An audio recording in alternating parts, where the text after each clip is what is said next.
प्यारे बच्चों, कक्षा 8 की व्याकरण कक्षा में आप सभी का स्वागत है। आज हम पढ़ेंगे संज्ञा। आप छोटी क्लास से संज्ञा के बारे में पढ़ते चले आ रहे हैं, तो इस पाठ को पढ़ते समय आपको सारी पुरानी बातों को याद करना पड़ेगा, सारा पुराना पढ़ा हुआ याद करना पड़ेगा, ताकि यह बार बार आपकी जो है कार्य में आने वाला पाठ है आपको अच्छे से याद रहे। तो आज हम पढ़ेंगे संज्ञा। तो संज्ञा आपको पता है संज्ञा क्या होती है। संज्ञा मतलब है नाउन। किसी भी नाम को हम संज्ञा कहते हैं। इन हिंदी में जब हम पढ़ते हैं तो हम बताते हैं संज्ञा 3 प्रकार की है: व्यक्तिवाचक संज्ञा, जातिवाचक संज्ञा और भाववाचक संज्ञा। व्यक्तिवाचक संज्ञा वह है जिसमें किसी विशेष व्यक्ति के बारे में बात की जाए, किसी व्यक्ति विशेष के बारे में बात की जाए, जैसे प्रेमचंद हिंदी के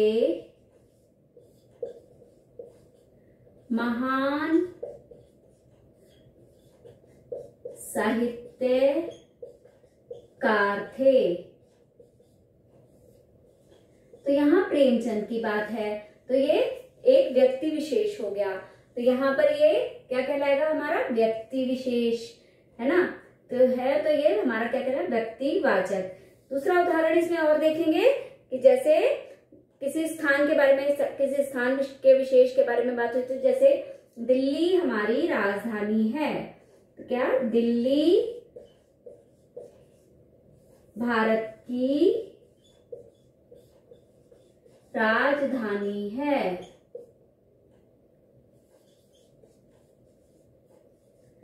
तो जहां पर किसी व्यक्ति विशेष, स्थान विशेष, वस्तु विशेष आदि का ज्ञान हो रहा हो, तो क्या कहलाएगा? हमारा व्यक्तिवाचक संज्ञा।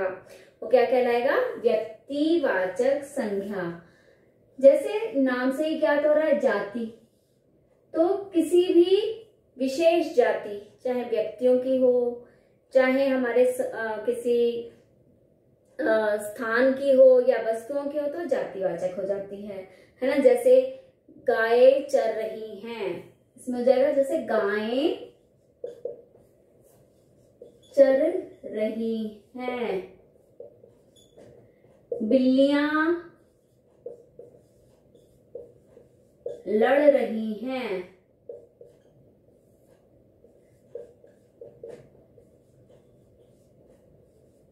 तो यहाँ पर एक जाति के बारे में बात हो रही है, तो ये जातिवाचक हो जाएगा।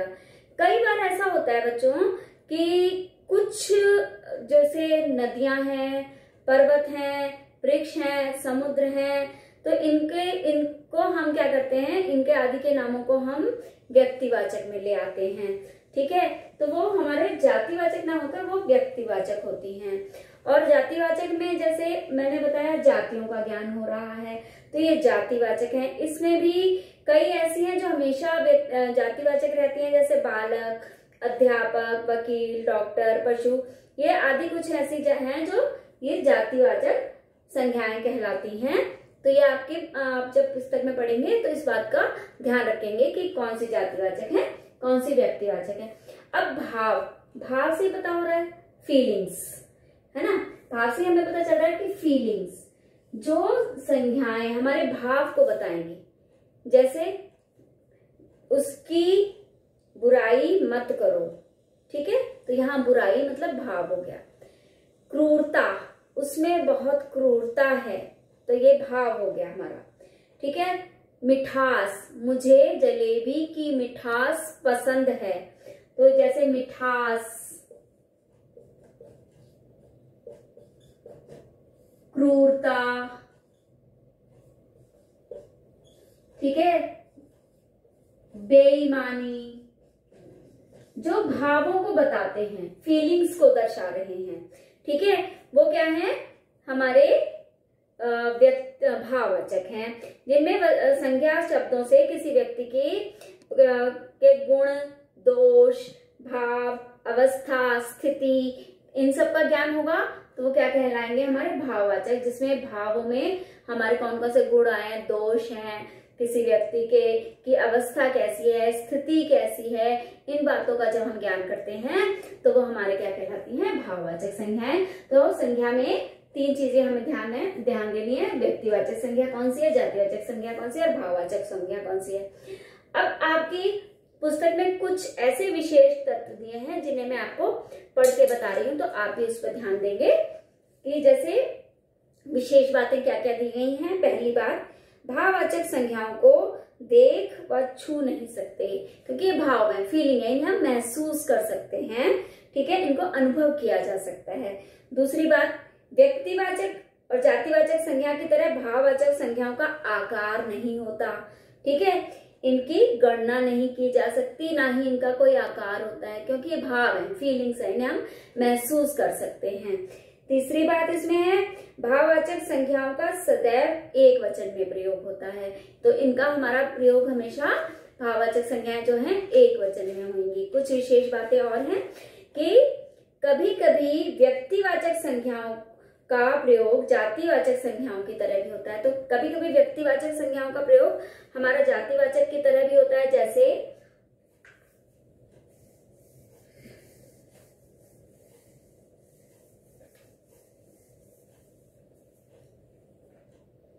व्यक्तिवाचक का जातिवाचक की तरह जैसे प्रयोग हो रहा है, तो कैसे होगा, यहां सभी सूरदास हैं। अब सूरदास एक व्यक्ति विशेष है, लेकिन यहां सभी के लिए आ गया, जाति बना गया, तो मतलब सूरदास के व्यक्ति विशेष हैं पर वो आंखों से अंधे थे, इसलिए उन्हें सूरदास कहा जाता था। तो यहाँ सभी सूरदास है, मतलब सभी के लिए कह दिया गया, एक ग्रुप बना दिया गया, जाति बना दी गई है, तो यहाँ पर ये हमारा जातिवाचक की तरह प्रयोग किया गया है।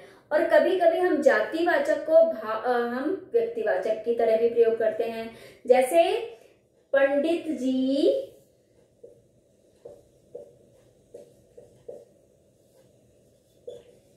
देश के प्रधानमंत्री थे।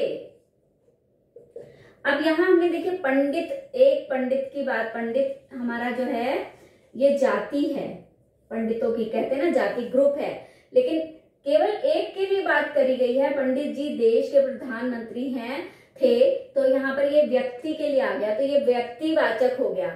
ये कौन सा हो गया, ये हमारा व्यक्तिवाचक।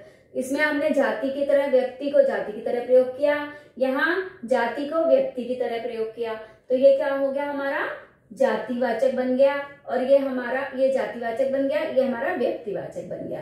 तो व्यक्तिवाचक और जातिवाचक को किस तरीके से भी प्रयोग किया जाता है, ये ध्यान देना है। कभी ऐसा वाक्य आया कि किसी, जैसे गांधी जी ने देश को स्वतंत्र कराया, तो यहाँ गांधी एक जाति है, लेकिन उनको हमने व्यक्ति की तरह प्रयोग किया है, तो वहां पर वो क्या बन गया, व्यक्तिवाचक संज्ञा बन गई। कभी कभी हम क्या करते हैं कि जातिवाचक संज्ञा से हम भाववाचक भी बना लेते हैं।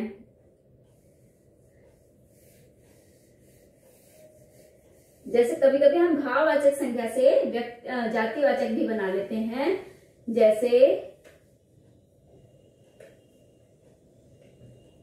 बुराइयों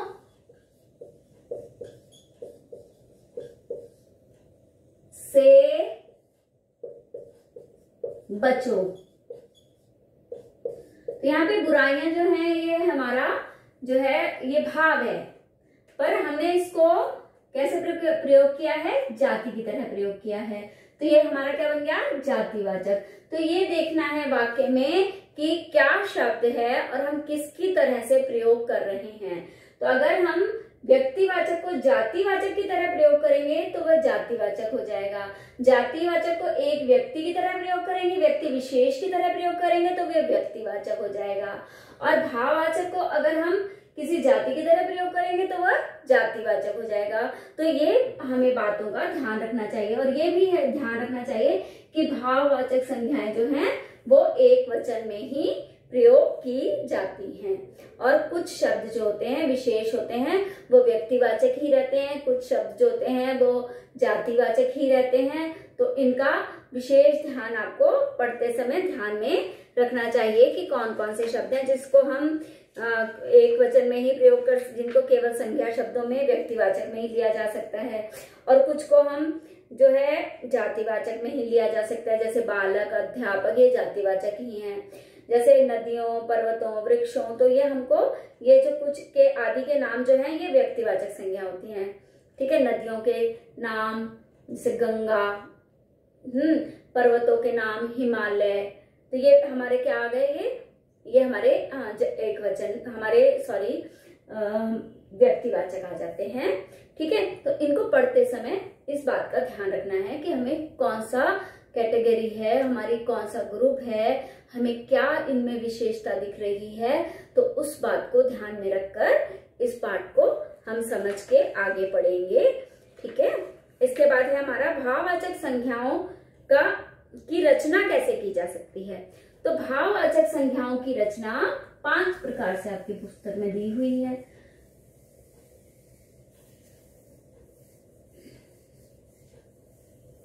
भाववाचक की रचना करी गई है आपकी पुस्तक में 5 प्रकार से, जैसे जातिवाचक संज्ञा से भाववाचक बनाना,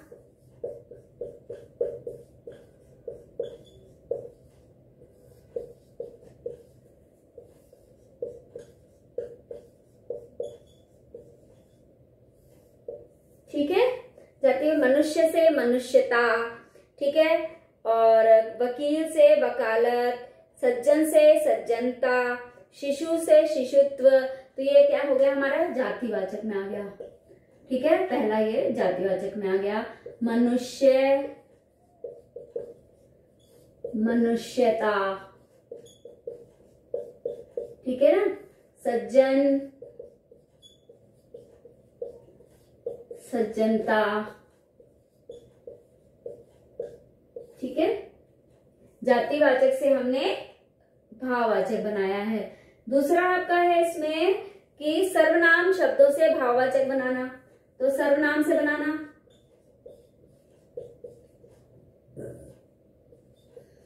तो इसमें होगा अपना, अपनत्व,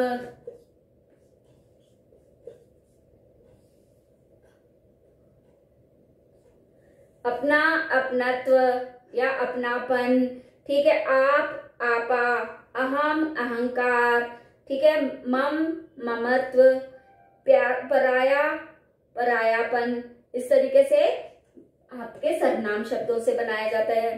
फिर है विशेषण से भाववाचक बनाना,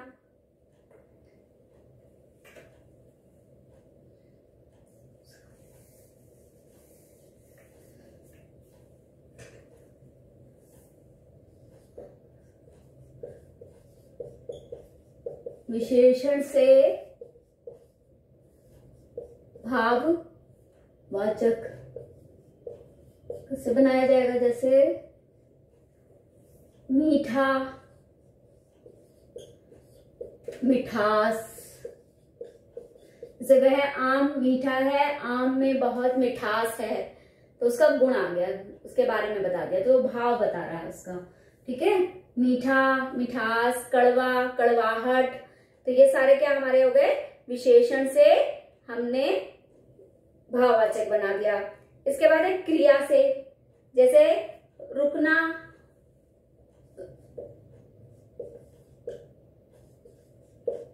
क्रिया से भाववाचक, रुकना क्रिया है, इससे हो जाएगा रुकावट। लिखना, लिखावट, तो इस तरीके से क्रिया शब्दों से हमारे भाववाचक संज्ञाएं बनाई जाती हैं। इसके बाद है अव्ययों से बनाई जाती हैं, तो अव्ययों से किस प्रकार से बनाई जाती हैं, जैसे ऊपर से ऊपरी, ठीक है, धिक से धिक्कार, दूर से दूरस्थ, चौथा, पांचवा,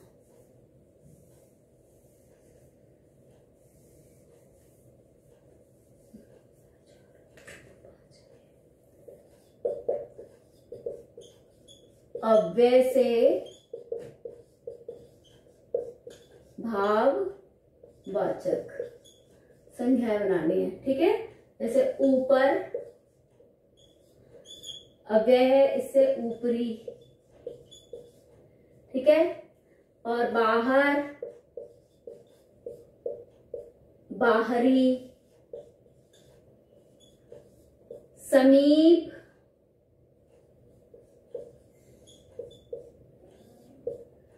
समीपता। तो इस तरीके से हमारे ये 5 हमने देखे कि भाववाचक संज्ञाओं को कैसे बनाया जाता है। पहला हमने इसमें बताया कि जातिवाचक से भाववाचक संज्ञा बनाना। दूसरा हमने बताया सर्वनाम शब्दों से जातिवाचक संज्ञा बनाना। तीसरा हमने बताया विशेषण शब्दों से भाववाचक संज्ञा बनाना। चौथा हमने बताया क्रिया शब्दों से भाववाचक संज्ञा बनाना। पांचवा बताया हमने अव्यय से भाववाचक संज्ञा बनाना। तो इसके बाद है कि कुछ जो अंग्रेजी के प्रभाव से भी संज्ञाओं के भेद स्वीकृत किए गए हैं, जैसे द्रव्यवाचक संज्ञा और समूहवाचक संज्ञा। द्रव्यवाचक संज्ञा वे होते हैं जैसे किसी पदार्थ का हमें बोध कराएगा। जैसे कार में 15 लीटर पेट्रोल है, तो लीटर। ठीक है, पेट्रोल ये लिक्विड हो गया। सोने के दाम आसमान छूने जा रहे हैं, तो ये धातु के बारे में बता रहा है। बच्चे मिट्टी के खिलौने से खेलते हैं, तो ये भी हमारी धातु हो गए। तो जहां धातु और पदार्थों का बोध होगा वो हमारा द्रव्यवाचक हो जाएगा।